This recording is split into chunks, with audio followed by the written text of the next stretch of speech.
What do you do in seasons of waiting? You know, those times when it seems like God is silent because he made you a promise and you're waiting for the fulfillment of it, but the waiting is taking so much longer than you thought that it would. And to add insult to injury, it seems like God isn't speaking to you anymore on the topic and your prayers are hitting the ceiling. Have you ever been there? This is a difficult path to walk, but if you're finding yourself there, you are not alone. In fact, most of God's generals in Scripture, if not all of them, had to walk through that desert of silence as they journeyed into the fulfillment of God's promises to them. So in today's episode, my guest, Christen Clark, shares what the Lord has shown her about those seasons of silence and how to recognize that God actually is speaking. It just might look a little different than you anticipated or than you're used to.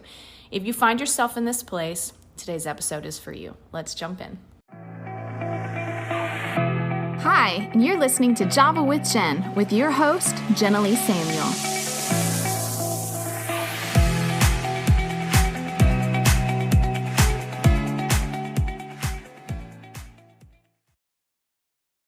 Thank you guys so much for joining me again here at Java with Jen. This is, we're out of March and we're headed into April, and Easter is the season that we are celebrating salvation and everything that Jesus has done for us. And so I wanted to take this month to really hone in on just the unique ways that God works in our life. And my guest today, Miss Christen Clark, is also a fellow podcaster who I met through social media, and she was so kind to come on a last minute episode and share her wisdom with us about hearing God in the silence. That's a very relevant topic, especially when life is crazy. And so, Christen, thank you for taking the time to come on here. Yeah, it's such a pleasure to be here. I'm so glad I get to share my story and talk to you, get to meet you face to face. Absolutely. Well, I'm happy to have you. I know my listeners are going to be thrilled because even in the little bit that I've heard about what you've already shared, like I'm perked, I'm interested, and I want to hear what you have to say because we all walk through those seasons where it feels like God is silent and Yeah. we want to hear his voice, but it's like listening to nothing. And we know that God doesn't abandon us in those moments. And so I really am excited about what you have to share. But first, why don't you introduce yourself? Tell us a little bit about your backstory and where you come from. Sure. So you have to excuse me. I live in Georgia and the pollen season is upon us. So, for anyone that lives in the South or knows what that's like to be just covered in yellow snow. So I'm a little congested. So, anyway, my voice is not usually this deep. So, I feel very sultry right now. I no kidding. That's the best part. Yeah. So I'm a wife and a mom. I have two kids. They're 9 and 10 years old. We live just north of Atlanta, Georgia.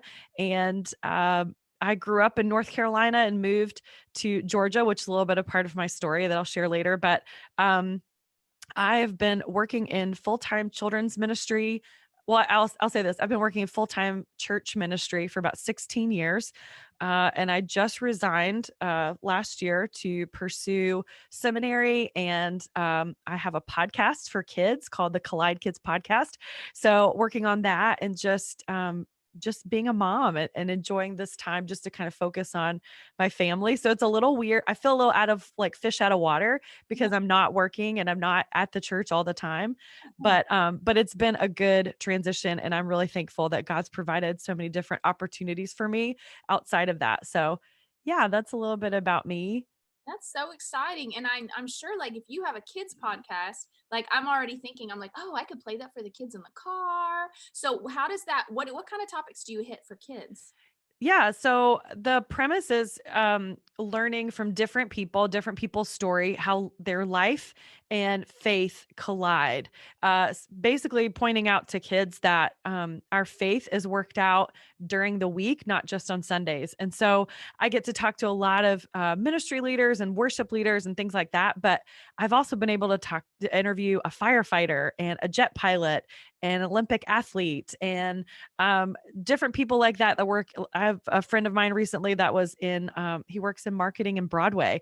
So there's like all these different people, they're Christian people that are living out their faith in their job.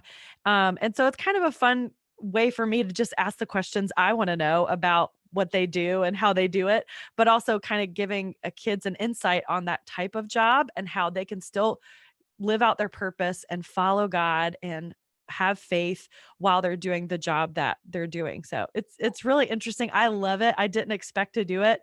But when 2020 came around and I needed a creative outlet, this was something I felt God led me to do. And it's been such a joy. So I love doing it. Even if no one listens, I'll still do it. It's so fun. Yeah.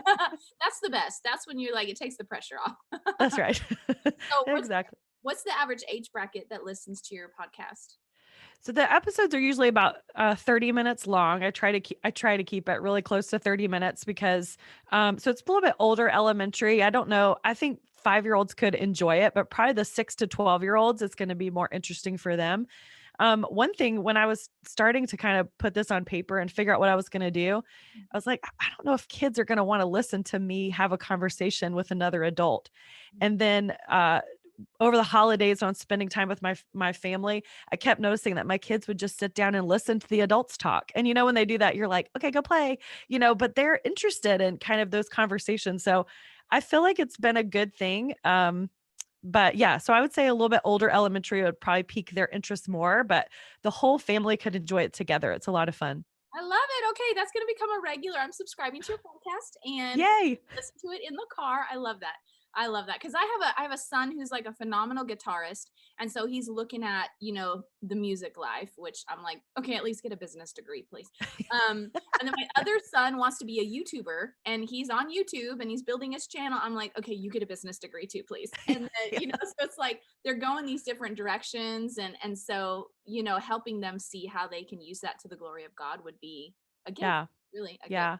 And a lot of people that I've interviewed, they've talked about how they really had a passion for this one thing, and then they ended up doing another job, and then they ended up doing another job, and then it led to them actually doing the thing they were passionate about to begin with. So God used that thing to help them with their future job or with the ministry. So it's kind of neat how God weaves all those things together. So you never know. I know. So true. Okay, well, let's get into this beautiful topic. Okay, so why don't you share how you came into touch with this idea and concept that, I mean, obviously we all experience moments that feel silent, but where you honed in on, hey, God is still speaking and moving and working, even in those silent seasons. Do you have a story that expresses that? Yeah, I feel like there's been a few significant moments in my life where I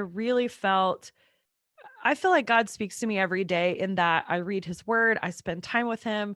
He lays things on my heart. The Holy Spirit is so faithful to be with us no matter what. And so that's not negating what that is, but there's been these moments where I've had these just directives, almost like it was just this one phrase or this one thing. Years ago, before I got married, I was a college intern at my church, and we were in Raleigh, North Carolina, and we came down for a youth event in Atlanta. I'd never been to Atlanta before. It was a weekend thing. We ended up going to a Braves game, and I remember sitting in the Braves stadium. We were like in left field. I can remember where I was, and I'm sitting in a group of teenagers and other college students. We're hanging out, we're watching the game. And all of a sudden, it was like this moment where I felt like almost an audible voice said, "You're supposed to live here." Mm. And I remember thinking, who said that? Like, I even looked around, like it was so much, it took over so much of my mind. I don't think anyone else heard it. It was just for me. But it was this moment where I knew that God had asked me or had told me that I was supposed to live in Atlanta. Well, I had no reference. I had never been there before. I knew of Atlanta, but I didn't know what I was supposed to do. And so, um, what I did after that moment was I brushed it off. I was like, I made that up. That didn't happen. That's crazy. And so I just kind of left it alone. I didn't think about it. Or at least I tried not to think about it. But it was like for the next 6 to 9 months, everything in front of me began to be something about Atlanta. I got a new college roommate when I got back to school. She was from Atlanta. There was a song on the radio. Well, there's multiple songs on the radio, but the one that was like real big at the time was John Mayer, and it was Why Georgia Why. It came on the radio every time I got in the car. And Ah, so it's just like these moments where I'm like, okay, like I kept bumping into Atlanta. And so it was that I finally had this moment like, okay, God, you're saying something in this that really happened. I guess. So I'm not really on board, but I don't know what you're trying to tell me to do. Like, just go live there. Like, what does that mean? And so I started praying about it. I had no clarity. I had no idea. And I was actually on a ministry team with my college, and we traveled on the weekends and did disciple weekends with youth groups. And so we were going to this big event, and I knew the pastor, the evangelist that was speaking for the event. And I thought, okay, I'm going to ask him and he's going to tell me. So I prayed for a month and I fasted. And I mean, I was seeking the Lord for him to speak to this pastor to tell me where to go. Mm. And so I was like praying for God to speak to someone else, basically. Uh, and so I get to this event. I'm so excited. I'm so just thrilled. I'm finally going to find out what it is that God's asking me to do. And I approached the pastor. Finally, I was like, listen, I had this moment where I feel like God's calling me to Atlanta. Do you know of anything? Do you know of any ministries I could connect with? What should I do? He was like, I don't know. And I was like, but I prayed and fasted that you would know. Like, why are you telling me this? And so he was like, you know what? I'm gonna tell you what to do right now. Google it. I'm like, I'm sorry. Google? Like, that's your answer. That's what I prayed for is Google. I was so discouraged and I walked away just like, well, that didn't work, you know. And I got home after that weekend and I sat down at my computer and I was like, you know what? I prayed for that answer and that's the one I got. So at the time, I was interested in women's ministry. I'd been doing some things on campus with that. And so I researched women's ministry Atlanta. And the first thing that came up was a church in Atlanta and a women's director, a woman named Linda. And I saw her picture. I reached out to her. I was like, hi. I don't know how to start this or what, but I feel like I'm supposed to be in Atlanta. Do you guys have any ministry opportunities at your church or anything I could look into for this summer? And she's like, well, we've never really done a summer internship, but I guess we could try it. And so I ended up getting a job there. Um, at the end of the summer internship, they asked me to stay on full time and they'd finish paying for my schooling. So it worked out great. I met my husband at this church. So it was like God really like put all the things in line that I would have never been able to line up on my own. And so it was just this moment where there was this significant moment at a Braves stadium at a baseball game where I felt God call me to something very specific, but then it was working it out for the rest of that time to get to that point. And so I think back to that moment whenever I'm facing a situation where I feel like God's calling me to do something or leading me towards something, and it doesn't make sense. I'm like, well, I live in Atlanta right now, so there must be something to this. So, um, I remember there was another moment where, so fast forward a few years ago, I was doing a Bible study with my small group at my home, and we're doing a Priscilla Shire Bible study called Discerning the Voice of God. And I remember there was this moment where I feel like I'm supposed to go on a missions trip. Like that seems odd because I'm a mom, I have little kids that, like it just didn't, seemed very inconvenient. So I'm like, someday I'm going to go on a mission trip. And so I'd come to the Bible study that day and I was going to be really spiritual. I was going to have a really spiritual prayer request at the end and say, I feel God calling me to missions, but instead we started the video, cause you watch the video and you do the Bible study and the video starts and right out of the gate, like Priscilla just hit us with all this good stuff. One of the things she said is we must go to the inconvenient places. And I just knew in that moment that God was confirming in me that I was already supposed to go and all my excuses are out the window. Everything that I had thought that God was leading me towards someday, he was showing me it was right now. And the other thing that was very significant is she said, our posture is obedience and our posture is yes, Lord, before we know the question. And I think that's so hard, especially as a person who likes to control things. Mhm. I don't love surprises. I don't know about you, but I don't love to be shocked or surprised. I want to know the details. I want to know what's going on. So for me to posture myself in obedience to say yes before I know what the question is, that's scary.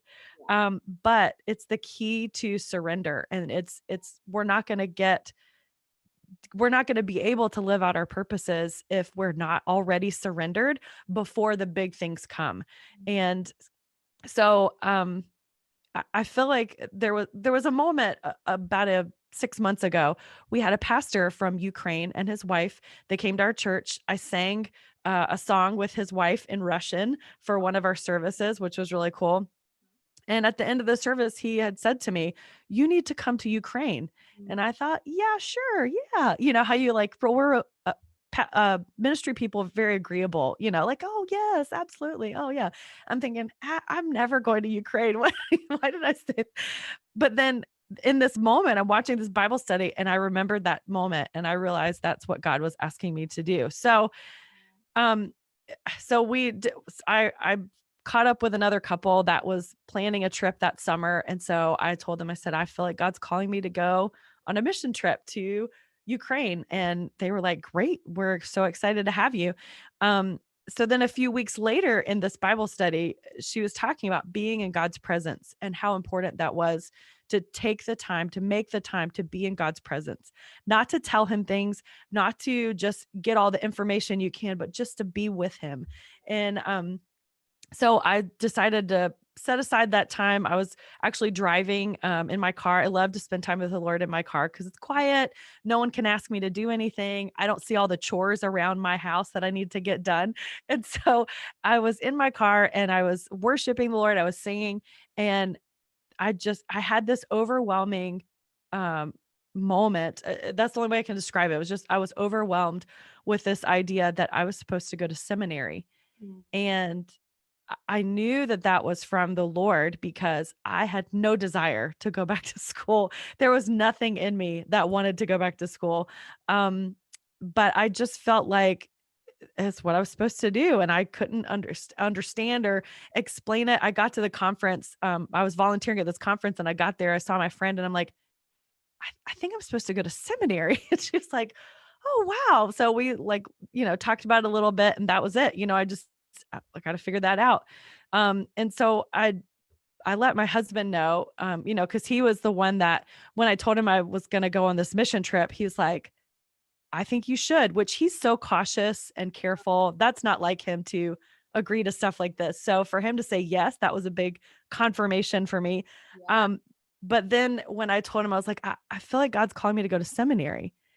And his first thing was like, "How much longer is this Bible study gonna be? Like, how many more lessons and callings are you gonna get from this?" Like, Uh-huh. I don't know. I don't think that's what it is. But anyway, so he just said, "I think this is great, but we cannot go into debt over this. Like, we've got to figure out how to pay for it." And, Yeah. so we just started praying about that. I thought, well, I'll just put it off, and then I'll figure it out later. Yeah. And so anyway, these stories kind of go together. Reason I'm telling them overlapping, but we get to Ukraine. I finally get to go. It's incredible. I learned a little bit of Russian so that I could kind of speak to the people there. But we were set up with some translators and some people that would help us because I could say like pizza and where's the restroom and praise God, but that was about it. So I needed to know a little bit more to be able to be conversational. So we had some translators and when we walked in the door to meet our translators, one of the translators was wearing the name of the seminary that I was planning on going to. Oh, wow. And I was like, I mean, we're in the middle of nowhere in Yeah, like slap Ukraine. you in the face, I man. know. And it was just, yeah, it was just this moment of like confirmation and also just seeing the goodness of God that He would let me have that moment in Ukraine. um, in this little town outside of Odessa. We're on the Black Sea. It's beautiful there. And so I just spent that week talking with them about their time. Him and his wife had both attended Dallas Theological Seminary. And so but we talked about it. I learned so much about it from my translators. It was pretty incredible. But I just feel like the time between that and actually going to seminary, it was silent. Like I didn't know.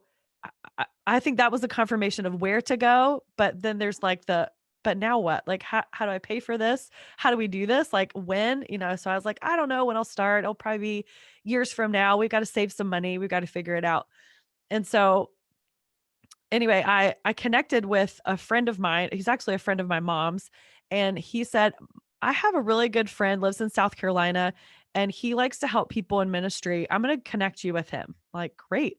Because I thought maybe I could get a little scholarship and then he can kind of, help me with that or whatever. Um, and so I had talked to him. He was like, I feel like I'm just going to pay for the year instead of this semester. Is that okay? Like, Wow. yeah, Yeah. that's great. Yeah, that's Sure. okay. Yeah. I've only met him on the phone. Like it was just a conversation. It was so incredible.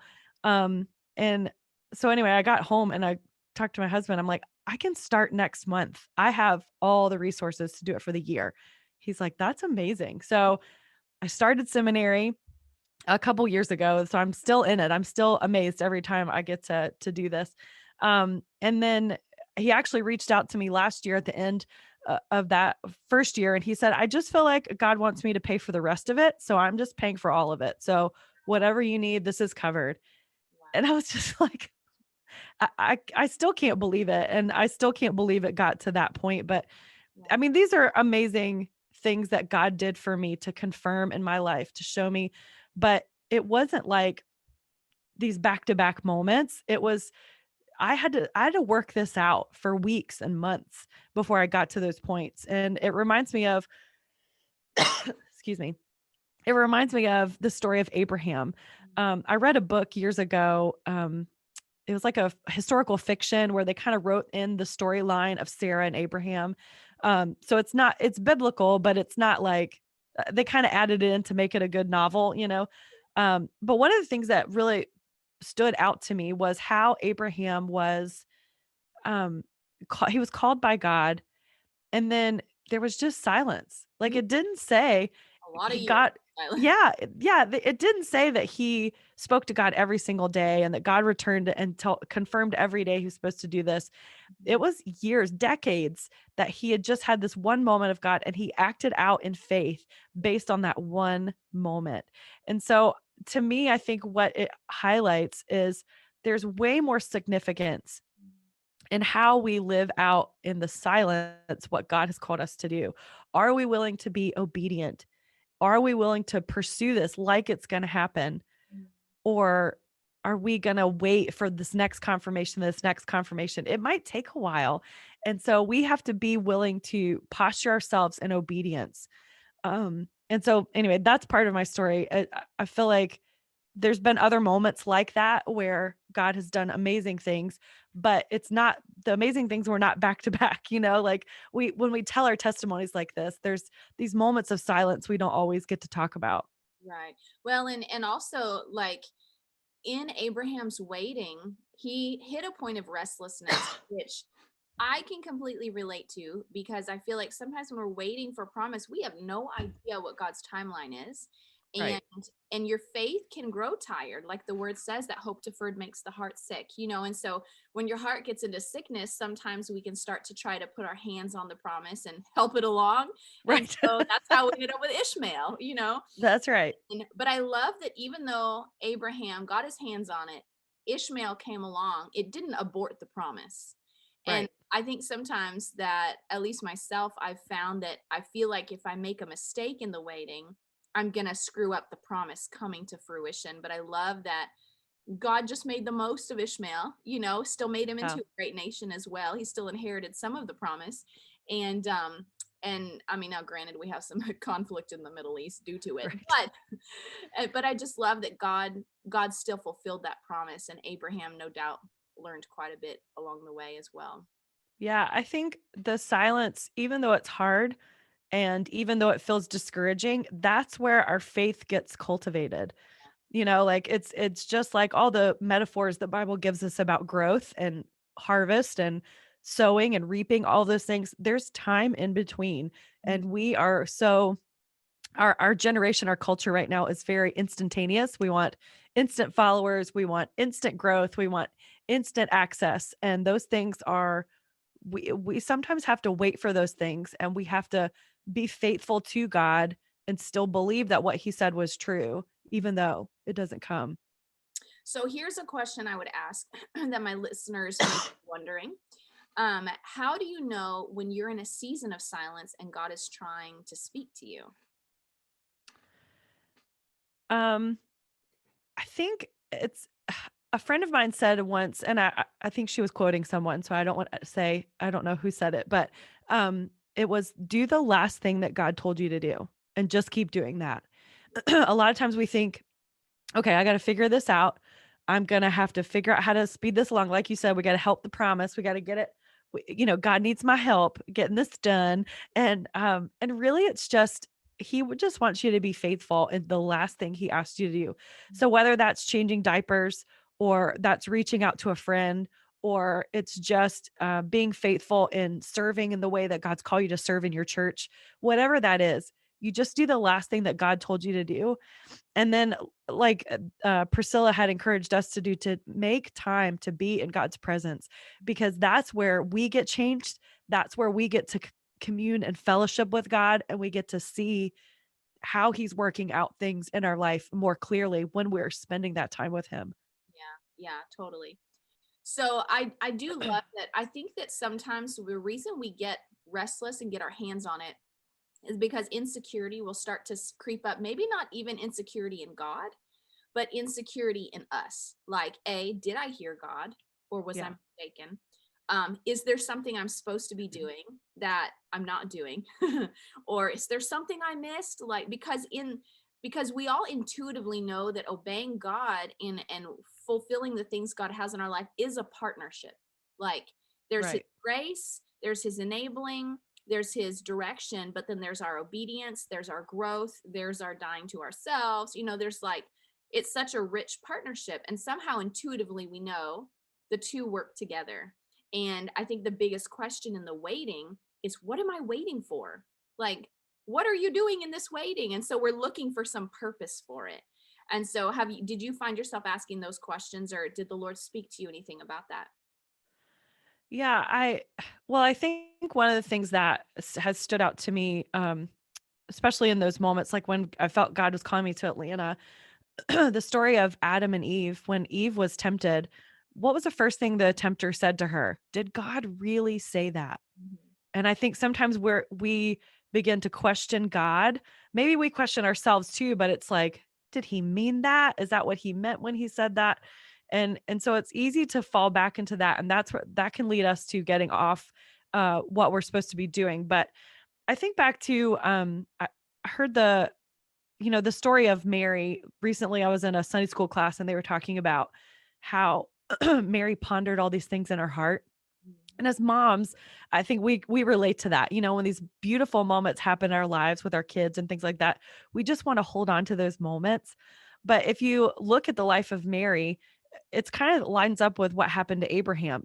She was visited by an angel, she got pregnant, and then really there weren't that many confirmations throughout that this was really a good thing. Like, she almost got divorced. She almost got her betrothed almost walked away from her. She could have been really gotten in really big trouble while she was pregnant. And then when she had the baby in the manger, all the angels and the shepherds and all the thing that happened with that beautiful story of Christmas that we hear all the time. And I wonder if that was a moment where she was like, okay, I didn't make that up. Like, that really happened. This was not like me hallucinating. This is really God doing something. And then it also says that she pondered all these things when they went to the temple weeks later. She's there with, um, is it Zechariah and Anna, and she's in the temple and they rejoice over this baby and they call this baby, this is the Messiah, the one we've been waiting for. And it says she pondered all those things in her heart too. And so I wonder if that was just, I love that God is just so gracious for his children that he will give us those confirmations, give us those discerning moments so we can say, this really did come from the Lord. He doesn't want us to be he's not aloof. Like, he's not like, all right, you guys figure it out. I told you what to do. I'm walking over here. He Right. stays with us in that moment, and he just wants us to follow through. And throughout that, I think he gives us those confirmations that we can see that he's still working and he's still working out that calling or that purpose or that vision that he's placed in our life. Yeah. Um, so yeah, there were a lot of moments, like I said, where things confirmed in my life, where things happened that I was just like, okay, God's really in the middle of this, and I'm just being obedient. A lot of people still ask me, because I'm still in seminary right now. And people ask me, so what do you want? Why are you in seminary? Like, what do you want to do? Like, why did you decide to go to seminary? And all I can say is obedience. Like, I don't know. I don't know why I'm there. I don't know. I love what I'm learning. Like, I love that I'm doing this. I'm so thankful that I get this opportunity, but I don't have a directive after this. Like, I don't know what God's doing with this except just changing my heart and making me fall in love with scripture and theology. But I'm just so thankful that I get to do it. And I'm going to live out that purpose until the next thing he asks me to do. Yeah. And I identify with that so much because I very much feel like I'm on this breadcrumbs journey with the Lord too. I've always been in ministry my whole life since I was young and always known I was called to ministry. But when the Lord introduced me to the idea of going into business and fashion and just this, it's a unique journey, but it's one that people are like, so what do you want to do with this? And I'm like, I literally have no idea. I don't know why God has called me into fashion. I'm figuring it out every obedience at a time. And it's kind of an adventure, it like becomes a lot of fun because I don't have the answers, but it's kind of like I'm going on this explorative journey with the Lord. And it's very fun. And he is kind, like you said, to walk along the way. And I just want to encourage my listeners. I had this thought like in that waiting and when you're walking and you're like, I'm being obedient, like, don't be afraid of the messiness that may be a part of your process Yeah. because there will be tears of uncertainty. There will be the questions you got to ask. There will be all the things in your flesh that you didn't know were there coming to the surface. They're all, for me, in my waiting process and the crucibles I've lived through, I didn't know that even my personality and the way I approach life, that I had some really unhealthy habits, like the inability to draw lines and create boundaries. Like I didn't know I was bad at that Yeah. until I went through very unhealthy situations and had to. And Right. so I realized on the other side, I needed the mess. I needed it to get messy because that's what surfaced all the stuff that really enriched me in the process. And so kind of like gardening, you get messy Yeah. gardening. I remember when I told my kids that I was going to go on this mission trip, and it would lap over their first couple days of school, like starting school, because it was at the end of the summer. And they were just like, what? Wait, what? Like, dad has to get us ready for school, like, like all that stuff that he hasn't had to have to do by himself before. And I just remember that was really hard. There was some moments where they were upset, they were going to miss me, and I was like, this is all so inconvenient. But I just knew I had a purpose in being there and ministering to people in Ukraine. And now looking at what's happening in the world today, um, there's all these things that could have, you know, God could have done amazing things without me being there. That's not the point, but I know that I had a purpose in being there and ministering to those people that are now suffering greatly, and I get to connect with them and I get to still keep up with them and encourage them, and that was cultivated, through all these years. So, yeah, there's always these moments. I think another thing too that's part of our culture, and I think it kind of comes out a lot in high school, is where, okay, you're going into college, figure out what you want to do with the rest of your life. Yeah, And that is so not how it works. right. It's not. I still don't know what I'm going to do with the rest of my life. Exactly. I 38. know it's so much pressure. And so I feel like that's something, I don't know how to change that or do anything about that, but I just think it is we're kind of created to like, or cultivated in this mindset that we got to figure out our whole life, and that's just not possible. I think as long as we're willing to be obedient and follow after God, he's going to lead us into the things that we love. He's going to give us things that are fulfilling. He's also going to give us things that are really hard and complicated and challenge us and are boring as heck, but we get to work out those things and learn from all those moments put together. Yeah. And I'll get to my last question, but there was a moment in the movie The Star, which was a cute little cartoon, a Christmas cartoon about, Mary's journey. But it was from like the animals' perspective. Uh-huh. And I remember a line in the movie where they really did a good job highlighting how challenging her process was and how hard it was for them to get this king of the nations born. And they said, just because it's hard doesn't mean it's not God. Right. And I have literally thought that and said that to myself multiple times because it just smacked me. I didn't realize I had developed this mentality that, oh, if God is in it, there's going to be such a grace. It'll come with so much ease. And Right. while that is true, and there are some things that you'll walk through that come with a marked ease and a marked grace, it's still going to be hard, because of all of that wrestling through what's inside of you, your expectations. God's working Right. outside your boxes, like you might have to go and dispossess the promised land before you can move in. So just because it's hard doesn't mean it's not God. And in those silent moments, that's when you got to dispossess the promised land sometimes, and that's work. Yeah. Like Jesus said, my yoke is easy and my burden is light. But if you think about the first word, we like easy and light. Those are the words we hone in on in that verse. But he said, my yoke, what I am tying you down to, and my burden, those things. And, uh, and it's not because they're not a burden and they're not a yoke. It's not that they're like feathers that we're carrying through. It's that he is walking with us and uh, he is carrying us through all of that hardship. So, like you said, just because it's hard doesn't mean that God's saying, okay, I'm giving you a red flag. No, I do think there is some discernment levels. And so I would say, for anyone that feels like God's calling me to something, it feels crazy or it feels way out there. Um, Gideon tested the water. Gideon reached out and asked God to show him and confirm in his life. You can always reach out to good friends. You need a mentor. The lady I spoke of earlier, when I connected with her in Atlanta, Linda, she's still my mentor today. So that was another blessing I got from that, was that, she pours into my life when there's big things that I feel like is going on.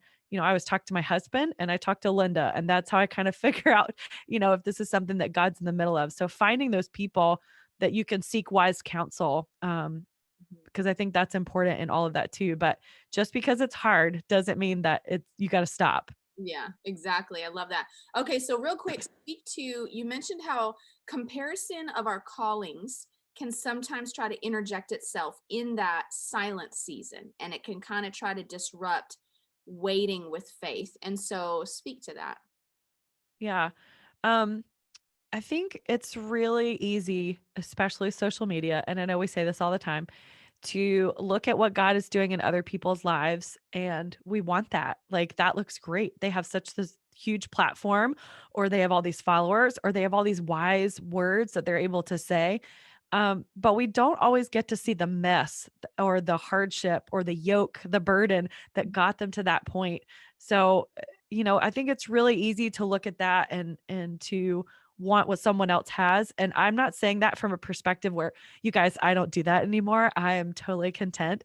It's still a struggle because I have social media, and it's really easy to look at other people and what God's doing in their life and think, I should be further along than I am, or I should be doing something else, or I'm not doing enough. And those are not uh the things that you're hearing like that. That's not from the Lord, and that's not how God guides us. God doesn't say, look at this other person, that's where you should be. That's never how God has shown people how to follow him. He wants to walk through this with us. And so just keeping that perspective when you feel those lies come up in your heart and your mind, when you're scrolling and you just keep seeing all these people succeeding, or all these people with these perfectly, angelic children in all these cute clothes, and all their hair is combed and their house is gorgeous. Just know it's just not, it's not like that, I'm sure, all the time. And that's not a measure for where you should be. God wants you to follow him, and he wants to walk through this with you, and he can't do that if you're looking over to the side at what someone else is doing. Yeah, I just read, I think it was Caroline Leaf that posted that your brain is programmed to believe that what you see with your eyes is true, because that's just biological programming. And that's part of how we measure and calculate life. And so when we're seeing things on social media, your brain is programmed to believe that it's the whole story, or that it's true. Yeah. And Wow. while it may be true for them, it's a glimpse of their life. Like, I put the highlights of our life on social media, mostly because it would be kind of inappropriate to put all the lowlights Right. on social media, like, keep that to yourself, work it out privately, and once Right. you get through it, then share the story.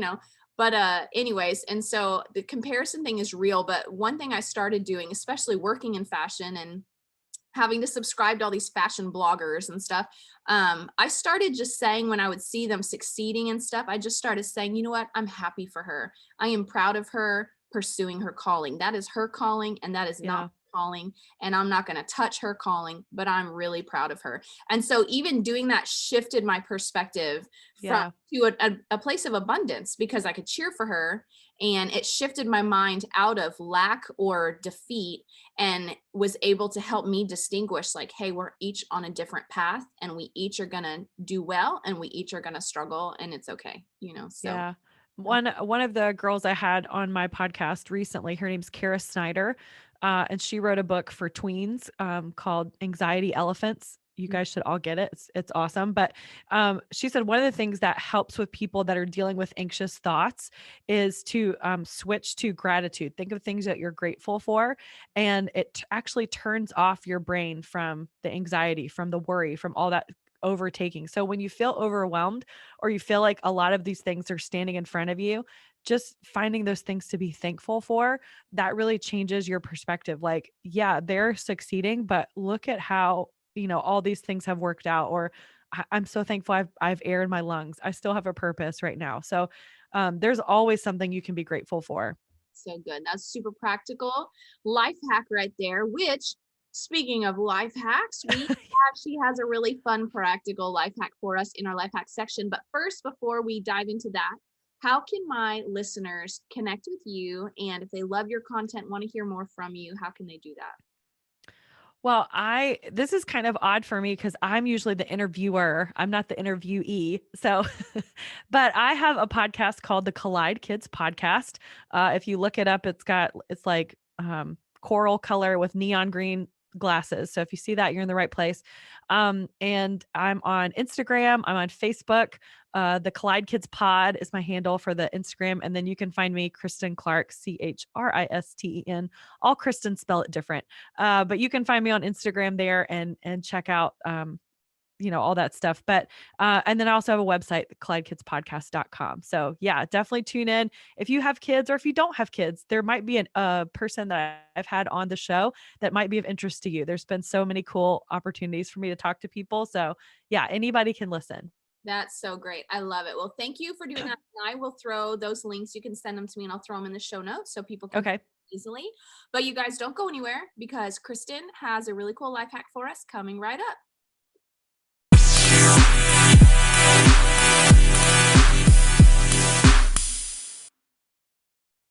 Okay, Kristen, tell us your life hack. We all need ways to make life easier. So I don't love to wash my hair. I have naturally curly hair. So in the summer, I might wash it a little bit more because I'll go natural waves and all of that. But when I blow dry it out and do all the heat styling and all of that stuff, my life revolves around dry shampoo. And I have had such a hard time finding a good dry shampoo because I either don't like the smell or it makes your hair feel real gritty or like weird, like that, just that feeling like you're like, it might look okay for a few minutes, but I know like if I touch it, it'll just deflate. But anyway, I just got this. So this is a new life hack for me. It's the Living Proof Perfect Hair Day Advanced Clean Dry Shampoo. Now I've tried Living Proof's stuff before. I didn't love it before. It was okay, but it wasn't amazing. And it's a little pricey, but I'm telling you, I did it today. My hair looks like I washed it. I didn't. I know it really does. I'm appreciating Yeah, how shiny it's still shiny, but it's not like flat, laying on my head and gross. So it doesn't have that gritty feeling. So I'm a fan. I'm buying into Living Proof now. So I highly recommend that dry shampoo. It'll save you so much time. That's amazing. Did you find it on Amazon? Yes, I bought mine at Ulta, but there's lots of places, yeah, to get Living Proof. They have a lot of places you can purchase it. Excellent. Excellent. I love that. And since you mentioned allergies, and it is pollen season and everyone is like congested right now, I know I've mentioned this in life hacks before, but for anyone who's new or just hasn't heard that one, lavender essential oil, if you put it on the bottoms of your feet, it takes 28 minutes for the lavender oil to affect every cell in your body. And what it does is it actually reprograms your body's histamine response. And so it actually heals your allergy response. So Wow. you can actually improve your allergies over, and it doesn't take really that long, maybe a week to 3 weeks of using it regularly. You can also ingest, like my husband used to have, like he would sneeze 100 times a day, constant allergies. My Yeah. son always had a runny nose. And so for my son, I put lavender on his pillow to help him sleep better. And I noticed after just a couple months of doing that, he didn't have a runny nose anymore. And I was like, wait, when did that happen? And so I don't actually know how long it took for it Yeah. to hit his system, but for my husband, I would put lavender with sometimes peppermint and lemon in a capsule with olive oil to dilute it. And he would take it orally. And he took it for maybe 3-4 days in a row. It super helps. So now when he has a flare up, I'll make one for him. But lavender oil heals your histamines and will Oh, I totally love that. change. I'm definitely going to go find some right now because I've had enough. Like, this is enough. Okay. Girl, I remember when our house flooded, I had these crazy reactions. We thought that I had meningitis because my whole system locked up. Everything hurt so bad. I went to the doctor, had 2 rounds of antibiotics. They couldn't figure out what was going on. So it finally hit the 3rd time. And I was like, Lord, I can't live like this. And I was like, God, you got to tell me what to do. And so the Holy Spirit reminded me that my son had really swollen glands the night before. And because we flooded, we lost everything. So I didn't have medicine or whatever to hand him, but I had oil. And I was like, dude, we'll just hope for the best. So I put oil on his feet. And the next morning, his glands were totally normal. And so the Lord reminded me of that. And I was like, oh. So I took some lavender oil. Within 30 minutes, all my symptoms were gone. And then That's this last time amazing. I was in Phoenix and I had a big allergic reaction. My face got all swollen. I had a big red patch on my neck. I just rubbed lavender oil on my face and my neck, and I drank some lavender tea. And within 20 minutes, it was all gone. So That's awesome. lavender is the bee's knees. Yeah. I'll have to check that out. Thanks for that. That's good to So know. living proof dry shampoo is Yes. where it's at for the hair. Lavender oil for the allergies. Boom. I'm set. Yeah. This was great. Well, thank you, Kristen. It was so good to have you. And you guys don't know this, but Kristen made herself available very last minute. I posted on like Monday or Tuesday. Who wants to interview with me? I need somebody. And she's like, I'll do it. And so she's here on Friday. So quick to jump and quick to be available. Thank you so much. I'm so grateful. You're so welcome. It was my pleasure. Awesome. Well, you guys have a wonderful week. And this episode is going up, I believe, next week, which will be the week before Easter. And in that episode, I have Christina DeRosa, who is an Academy Award winning actress. She's been in a lot of recent stuff. She just posting all kinds of stuff about the Oscars recently. Anyway, she's amazing. She just got saved. I've been praying for her for a couple of years. She's friends with my sister, just got saved, and she shares her story on the episode. And she told me that she shared some personal things that she's never opened up about in an interview before. So she shares some really personal things about her life that is just powerful and touching. And so I thought that was perfect timing for Easter. So you guys make sure you come back next week also for the episode with Christina. So Kristen, thank you again for your time. Y'all check out Kristen's podcast. Go follow her on Instagram and Facebook, and we'll see y'all next week. Thanks, Kristen. Thank you. Thanks so much for tuning in to today's show. For those of you who've rated or shared this podcast on social media, thank you. Reading your comments and reviews always means so much to me. Listen, let's stay connected. Come follow me on Instagram at Java with Jen, where you can follow the latest and say hey. It's a really great way to stay in touch. Many of you have also asked how you can support the show. You can make donations through the Anchor app or on Patreon, or of course by sharing, rating, and reviewing on social media and iTunes as well. Your heartfelt feedback always reminds me why I do this. Until next time, remember, you will fulfill your greatest destiny one day at a time.